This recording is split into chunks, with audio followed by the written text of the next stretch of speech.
So this is Ted Flett of Golden Skate, and I am joined by Madison Hubbell and Zach Donohue here in Montreal. Hi guys. How's it going? So we're here at the Autumn Classic, not competing. No. But, so you train 6 days a week, and on your 7th day you come here. Yeah. For us, I mean, we're so close to the people that we train with. Both of our significant others were in the event, and to come and see a great competition, there was such a high level of ice dance here, we couldn't miss that opportunity. We only live 30 minutes away, so why not come? Sure. So when you're watching your competitors on the ice, are there times when you think, oh, we can do that better? Or, oh wow, they look really sharp in that respect? Are you always assessing? Yes. I think the bottom, the like underneath layer is that you have the instinct to compare and to assess. And there are moments that, you see something, I think maybe I'm stronger than that, or I could do that better or worse. But then you have to also check your ego. And it is nice to just kind of try and turn it all off and take it as a spectator, because it gives a different point of view. I don't like getting too caught up on the technical side, because I miss so much of the big performance, assessing the feet or what level they're going to get, or thinking about the rule book. And so I do try to just kind of turn that analytical part of my brain off and just enjoy the people that we train with and the people that we don't ever get to see in person. Right. Sure. So the Canadian ice dance team's really showcased at this event, and they're all key competitors of yours. How do you think they skated? Any sort of standout moments for you? I think especially for the beginning of the season, everyone had really good skates. There was no major errors by anyone in the event.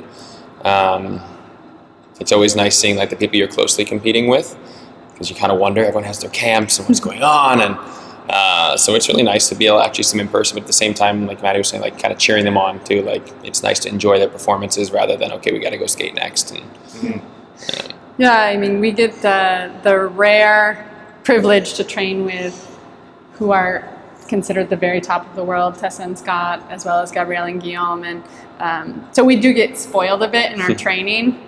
But it is nice to see other teams that we'll be competing with. We go to Skate Canada with Caitlin and Andrew, so to kind of see where everybody is, and it's nice to know what you're going to go up against so that you don't get too distracted on practice, or you don't show up and, her dress is so nice, or, there's nothing unexpected. You kind of get to have no emotion about it once you arrive at competition. Okay, so you debuted last weekend internationally and put your programs out there. We're going to get to that in a moment. The last time we saw you compete was in Helsinki, which was an amazing high, and then obviously just a really unfortunate low. You talk about being spoiled, skating with the Canadians and the French, and after the short dance, of course, you were right up there, and you were that third team and sort of had that spot that, wow, this is their moment, and they're there, and you got the validation from the judges. Yes. Can you talk about how you felt after the short dance, and then of course, how you've reconciled what happened in the free dance? I think the short dance was one of our best skating moments together, because it was finally a year that we felt like we peaked right at the end, right for the World Championships, and with a program that got mixed reviews all season. So we really believed in it, and we didn't want to trash it. We didn't want to get a new one, and we put a lot of work into proving to the ISU and to the judges that was a really remarkable piece of choreography. So I think even before we got our scores, we just felt so good that we were able to showcase it how we wanted to. And then, of course, the scores, to do the press conference, to get the small medal. I mean, it was a huge high, and we tried to kind of soak it in for a few hours and then turn the page and go to free dance, but it was difficult to not get too swept away with the emotion of being in the top three.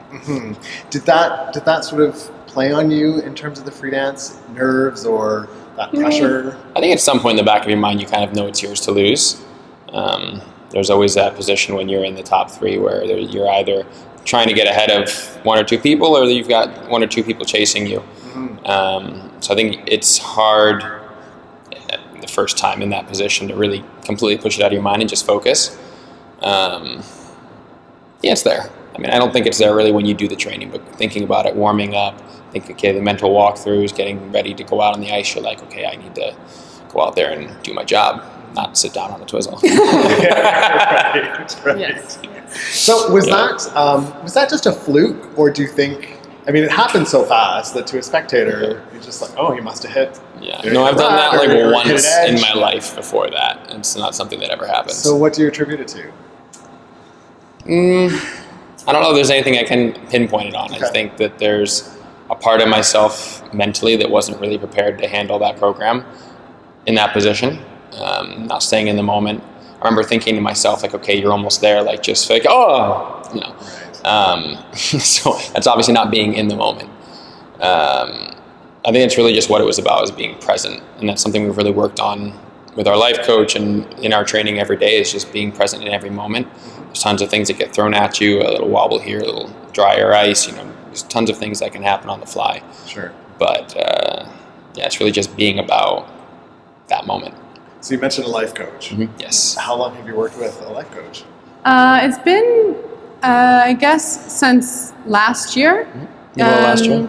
I think just during the transition, going to Montreal, the coaches didn't want to put too much on us all at once. So our first season there, we just really focused on training and improving our skating. And when we wanted to take yet another step up, they actually suggested their own life coach and somebody they've worked with and their teams work with. Her name is Stephanie Hanlon. And she's just a remarkable woman. We've been working with her now more than 18 months, and she's traveled. She was at Worlds, actually, and she kind of helped us deal with the shock of being third, the shock of losing it, how to move on and how to look past it and look at the good things. And it's been really helpful. I mean, even the very next day after the free dance at Worlds, she was able to sit us down and we kind of just talked through what we realized in that competition. And I think it was really crucial for us to be third in the short dance. And it is a really big learning experience to lose it. Because if we would have gotten third, there is this huge high. There's a lot of momentum going into your year. But maybe, who knows, this year, in a more important moment at the Olympics, we could be third in the short or second or whatever, and you end up never having done a free dance with that much pressure. Right. So maybe it would have happened there. So, you know, our whole team kind of helped us look at it in a really productive way. Marie and Patch are really realistic people. I remember it was only 1 hour after the event, and Marie was like, yeah, I mean, you had it here, and then you just, like, ouch. right? Like she because that's the reality. That's what we did. And Patch was there to say, listen, maybe you weren't ready. Maybe the world wasn't ready for you guys to get third. But we think that you guys deserve to be in the top. And we know from our own experience, Marie and Patch have dealt with some very unfortunate circumstances. And for them to just kind of mentor us through this process, we really appreciate it. Patrice Lauzon, when I had the chance to speak with him at the high performance camp, talked about, you know, the joy of that night in terms of the Canadians and the French doing really well. And he said, they were fine, I let them go. My focus and my energy was with Madison and Zach because of the free dance that you had. Yeah. What were those sort of immediate conversations like with him? What was said? What was emoted? I think for the first time in my life, I didn't talk for like 6 hours. Yeah. I don't know, he was quiet at first, just kind of letting it soak in, and at the same time just very supportive. And he had like a lot to say to me personally, is, you know, again, from the situation that he and Marie have been in a couple of times, there's pressures to face and everything, but I mean, he really kind of gave me a bigger world look at that scenario. And I mean, they were really just honestly there for us. They weren't trying to push us into any feeling or any direction. It was, take your time, whatever you need, and it was exactly what we needed. Right. He also shared that when you got back into training, there didn't seem to be any remnants of that disappointment, that you were back in it and focused on the season. Well, is that fair? Yeah, I think that is fair. Is there a bit of faking it? No, one of the things that was really great for us, it was our first season doing Stars on Ice. So we kind of got to get right back into training, but from a different point of view, from an entertainment point of view, from going, it doesn't really matter how you skated on Stars on Ice tour, as long as you were enjoying it, the crowd enjoyed it. We got so much great feedback from fans. So many people coming face to face with us telling us what our performance meant to them, what our reaction as a team meant to them after we fell. So it was kind of a really nice way to get back into training. We didn't miss a beat, but it wasn't in like okay, let's practice your twizzles 200 times, We had a break from all of that side of it and just got to enjoy it. And also, I guess after so many years, you can get affected by people's judgment of you. We're in a judge sport. So it is hard to always feel like no matter what we were doing, we were coming third in the States. And we worked hard, and whether we made mistakes at nationals or we skated well, it didn't really matter. It seemed like that was our place for a while. And I remember sitting down the morning after the free dance in Helsinki and telling Zach, I know that you're disappointed. I know that you feel terrible about what happened, but I don't blame you. And the only thing I'm taking out of this event is that I honestly feel like I got back my goal, which was, as a little girl, I wanted to win the Olympics. And for a long time, I just somehow it went away, and I never realized when it went away. But it was like, oh, well, maybe we'll get third. Maybe we can get towards the top 5. And, you start underestimating yourself. And after Worlds last year, I think it kind of just opened up the door to me believing in our team again. And that really helped, already in our first event. You never feel ready. You never feel ready in the summer. There's never enough run-throughs to make you feel 100% confident. Yeah. But I feel like we just had that kind of understanding and that knowledge of who we are, and that no matter how we skate, no matter what little mistake, you can't take away that we're deserving to be in the top. So I just think that it was kind of a blessing in disguise, and it was really, really horrible for 24, 48 hours, and then there was a rainbow behind the storm cloud. Right. Yourself and Madison and Evan and the Shibutanis, your ice dance competitors in the US, have now been swapping those ordinals, in different events for a while. Does that help to push you, motivate you? Are there ever times when you think, oh, it'd be nice if there was a slightly easier ride to this? No. Yes and no. I think for a while, but I think this year, since our focus has switched, we're not even at that place anymore. We're really competing in our home every day. If we'd had an easier time, or our first season together was great. We shot straight through it, went to Worlds, had a great outing. Maddie and Zach, they're going to be something great. It's awesome. And then we kind of found our roadblock a couple seasons in. I think had we just gotten to the top, or not the top, but the top of the U.S. The top of the U.S., I don't think we would have really pushed and strived and wanted to fight as hard as we have to prove who we are. Mm-hmm. There's always a comfort that comes with getting something easily and quickly. I think we really treasure everything we get now. We earn it tooth and nail, and I think that we really enjoy that process as well. We've never worked as hard, we've never taken as much pride in our own skating and in our own training as we do this year, and last year as well. And it creates a whole different part of the journey. Mm-hmm. So going back to your debut last week, how do you feel about the outing of the programs and where they're at, even if they're not necessarily ready for Pyeongchang? How do they feel in terms of your comfort and the reception you got? The reception we've gotten so far is all very positive. It is hard, that event. Well, a lot of the smaller Senior B and Challenger Series events, they're not always taped the best. So in one camera angle for a whole program is not great. Or somebody on YouTube that takes a video of the video. Right. So it's hard sometimes, I watch it back and think, oh, I felt better than that.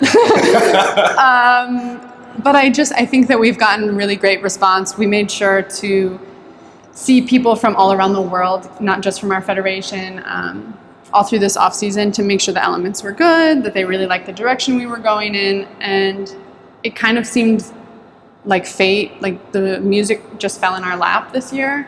It's something that we'd been thinking about for years, but never found the right combination. And everything just came together so well that it's been a remarkably easy, knock on wood, off season. And it was a great way to start. We love that event. It's been 3 years. And it gives us a little bit of motivation to get our butts moving because it's a little bit of altitude. It's before most of the other before the other competitors are going out. So we want to make sure that we give a really strong showing, and I think we did that even more than the other years. So we're excited. Yeah, very much so. And can you talk about your short dance and your free dance and motivation behind those musical picks? Yeah. So both Zach and I love ballroom dancing. We always have. And it was kind of funny that we began our journey together the first year with Latin in the short dance and rumba. And now we're back here for the Olympic season and back to rumba. So we wanted to do something a little bit different than what we were doing. We feel like we've matured a lot. So we wanted to take a very sophisticated approach. And I wanted to find a rumba that didn't sound either too melodic or too Ice dance testing skate music. I think that some rumbas can, when you listen to them a lot, they can sound a bit cheesy. They're very, machisto, very, So I wanted to find something that really spoke to me, and the woman's voice in our rumba I just fell in love with, and the lyrics are very subtle and very sexy, but we liked that it had some English and some Spanish. And once we found that piece, we knew we didn't want to kind of busy it up too much with other lyrics or anything too much like last year, where if you get into the kind of pop South American hits, it becomes too much for us like hip hop and not like ballroom. So we really wanted to focus on the dance that we love the most, which is the samba, and just very clean beats, give us a chance to be very sharp. And that's, I think, what we want to develop as the year goes. Ballroom dancers are so sharp. I mean, they move like 1,000 times in 10 seconds, but you see all of them. And it is very tricky on the ice to show skating skills and sharp movements, but that's definitely the direction we want to go in. And I think so far we're really happy with it. And the ISU has, I think, appreciated our kind of very classic approach to ballroom. So we're excited. Yeah. Any free dance? Free is actually kind of a child of Marie's and Maddie's. Maddie came to me with this music just before Worlds. I found it in Pyeongchang. Oh yeah, in Pyeongchang actually, when we were at Four Continents there, she comes to me with this piece of music and she's like, I really like this. I'm like, I don't know what the heck this thing is. What is this? and we listened to it and kind of went in the back of our mind. We still had 2 more events to go, and then she brought it up again with Marie, and we put it on the ice. And was like, oh wow, okay, this is something great. But we're like, what the heck do you put with this? Like, okay, anything you put with this is just gonna take away from it. And Marie was like, okay, give me a bit of time. And then she ended up finding this piece by Rag and Bone Man, who, until we found the piece, knew nothing about. I don't know who this guy is. And then all of a sudden, he's all over the radio and doing remixes. So I feel good. Yeah. But I just, like Maddie says, it kind of fell into our lap. Right. Very naturally. And for us, again, like we started our career doing blues and Latin, and we've ended up in this comfort zone where I think we really feel like ourselves, both with our relationship, with our commitment to each other and our partnership. And it's just, it takes its form on the ice in both of our programs. I wonder if there's something about finding music in Pyeongchang, because Ravi Walia also says that Black Swan for Caitlin Osmond really crystallized for him in Pyeongchang. Is there something about being in the Olympic host city that helps sort of... I mean, I can say, you're like, okay, I'm going to be here in a year. What do I want to be doing? Yeah. It can definitely roll through your mind. I mean, you sit there and you imagine the whole arena filled with people. And you're like, what do I want the reaction to be? What do I want them to feel? What presence and energy do I want to bring into the rink when I'm on the ice? It was a weird coincidence, though, that I found it there, because I wasn't searching for it. Okay. I was on Spotify, and I have an obsession with blues, and especially Beth Hart. And I felt like I had seen every Beth Hart song ever. Like I just put all of her tracks on, and somehow I never listened to one of her first albums. And this song popped up, and it starts so quiet. The song is actually 7 or 8 minutes long. Right. So it starts and it's playing in the background, and well, that's nice, but it doesn't really go anywhere. And then I'm doing my makeup, and a couple of minutes later, I'm like, whoa, is this the same song? And I start looking and I'm listening. I'm like, okay, I'll save it and I'll listen to it later. And I ended up listening to it for a lot of the warm-ups for the rest of the season. Kind of, blues makes me feel really strong and grounded, and so it helps me before I skate. So I was listening to it at the end of last season just for that purpose. Right. But I found it funny, that I found the one song I didn't know of hers in the city that we hope to be at the Olympics, and so I think it's fate. Right. So key question for me, anyways. Okay. Are you changing the entrance to the Twizzles in any way, shape, or form? Coming off of Helsinki, you've said it's a high-risk element. You take a lot of speed into it. Yeah. You're sticking with it. Yeah. What's the plan for this season? I think it's the same. When we made the programs originally, Marie said, listen, I don't want to risk it. It's not worth it. Like, for me, you guys, you're skating the first 3 minutes of your free dance at Worlds, it deserved to be on the podium. So to risk it on that isn't what I want. And she said, let's put them earlier in the program. And when we first made the free dance, we were listening to the music and placing elements. And it's lucky that with that piece of music, the Twizzles fit so well. So it is our first element in the free dance. But then when we started working on short afterwards, Marie kept saying, no, we're going to do midline Twizzles. And we're like, okay, and we're trying to choreograph, but it's not looking right and not having the reaction that we like. And one day, Patch was listening to our music, and he's like, but why did you slow it down at the end of the midline? And I said, well, we didn't. That's the music. It naturally slows down. And he's like, yeah, but that's the rumba timing. Yeah, I guess, probably. And he's like, well, if you just take no steps in between your midline and your rumba, do you think you could start it? So it's kind of like a funny joke, yeah, sure, okay, we're going to put two elements right back to back. We tried it, and it was right away everybody had the reaction that we wanted out of the element. So he changed it, and I think Marie was even gone that week. It took her a good week and a half to be like, what? Well, she came home, and all of a sudden she saw us training, and she's watching the program, and it's rumba, or midline, and then it's rumba, and then there's PST, and then there's lift, and then she's like, you put the Twizzles last. I can't believe it. But, they gave us kind of okay, let's just see how it goes for a couple months as we're training. And it ended up being quite consistent at the end of the program. Just somehow the way that the program is laid out with the rumba in the middle kind of lets us stay really smooth and grounded, so we don't end up feeling too hyper. And so far it's worked out really well. We think they fit the music, and at the end of the day, I think we would be really unhappy putting an element somewhere in the program where it doesn't belong just to try and be safe. Right. It's just not the kind of image that we have of ourselves, and it's not how Patch and Marie train their skaters. So, we'll do a million run-throughs so that they don't have another heart attack. Excellent. Yeah. It's been such a pleasure to get to know you both, and great job last season and this season. Bias put right out there. I think you're absolutely medal contenders. You've absolutely got the goods.